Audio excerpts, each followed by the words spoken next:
안녕하십니까?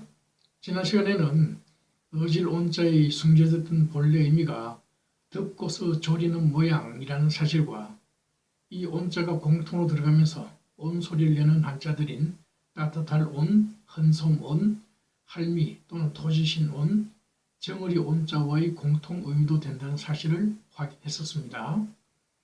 이번 시간에는 술비절 온, 연병 온자에서도 덮고서 조리는 모양이라는 본래 의미가 잘 통할 것인지 확인해 보기로 했었죠. 자, 그러면 지금부터 공통점 찾은 한자 한 줄강 시작하겠습니다.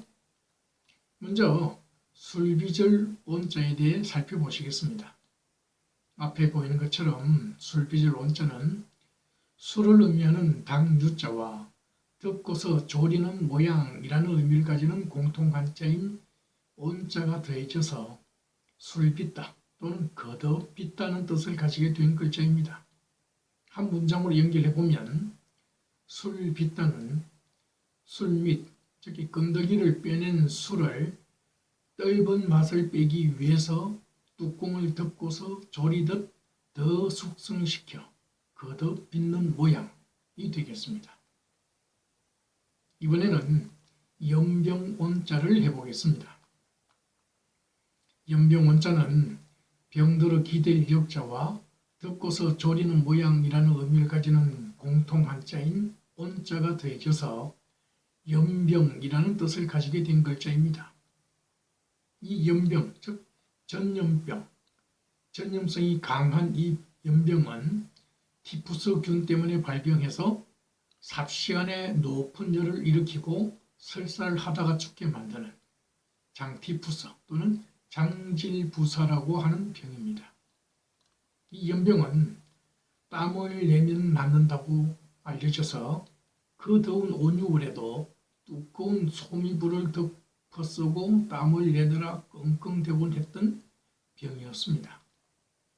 한 문장으로 연결해보면 연병은 땀을 빼려 온유월에도 두꺼운 소미불을 덮고 조리듯 괴로워하는 병인 연병이라고 할 수 있겠습니다.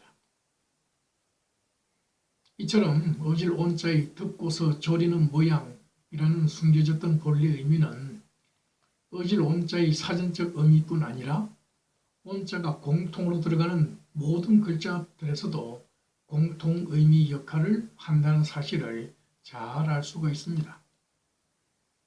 지금까지 내용을 간단하게 요약해보면 어질 온자의 숨겨졌던 본래 의미는 덮고서 조리는 모양이 됨을 알 수 있습니다.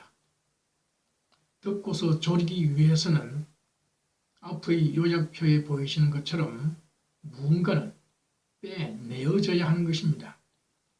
이렇게 설명할 때 이 어질 온자 위에 있는 죄인의 모습과도 잘 연결됩니다. 분노와 반항 정신으로 가득 차서는 철창 앞에서 떡 버티고 서 있는 그런 죄인의 모습이 아니라 분노와 반항 정신이 쑥 빠져나가고 진정으로 뉘우치는 감방벽에 등을 기대고 앉아 무릎 사이에 머리를 박고 있는, 그래서 몸집이나 마음이 확 줄어든 듯한 죄인의 모습과 잘 연결되지 않습니까? 하지만 이런 상황은 일반적이지 않다고 생각하실 분도 있으실 것입니다. 맞습니다. 사실 진정으로 회개하는 죄인이 얼마나 될까요? 그리고 국물을 졸이고 밥에 뜸을 들여 익히는 모습을 회개하는 죄인의 모습과 연상시키는 것 자체가 일반적이지 않습니다. 더구나 죄인이 거하는 감방은 따뜻함과는 거리가 멀죠.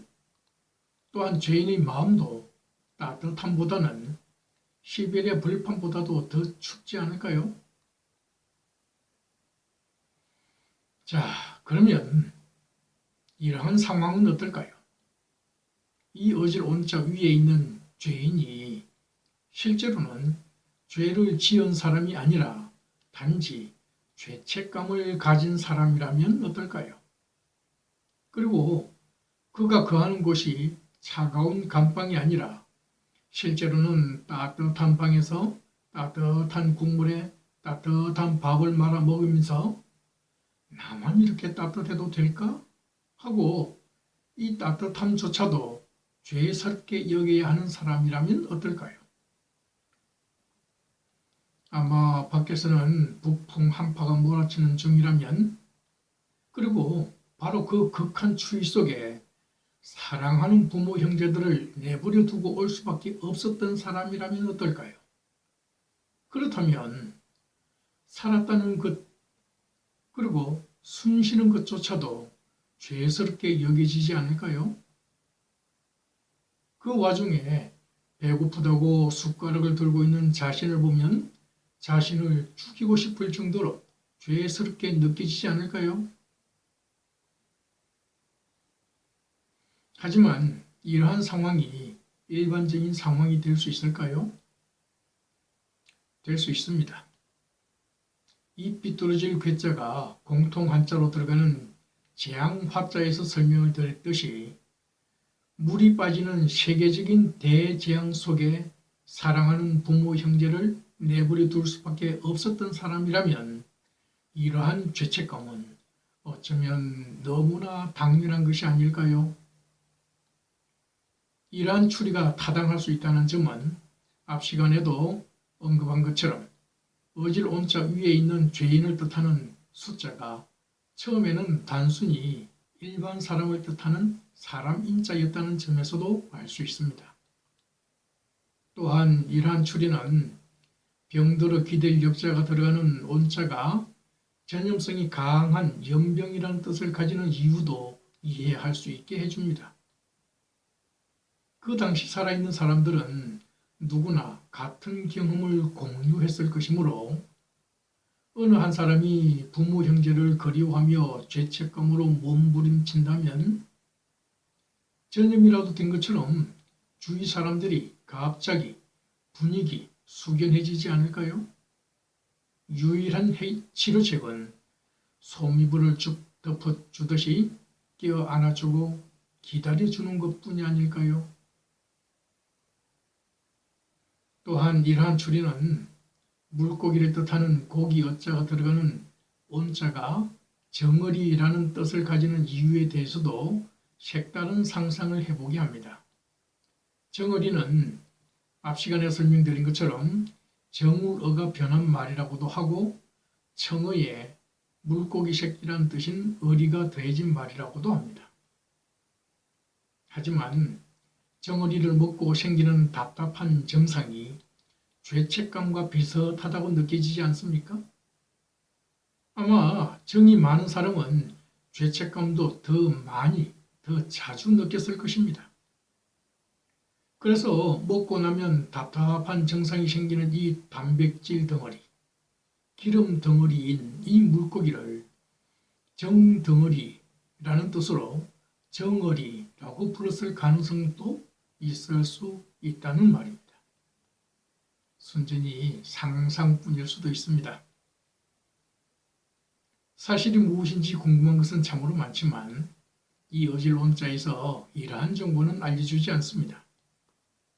그러므로 이 숙제는 독자분들께 남겨드리고 저는 여기서 이만 마치도록 하겠습니다.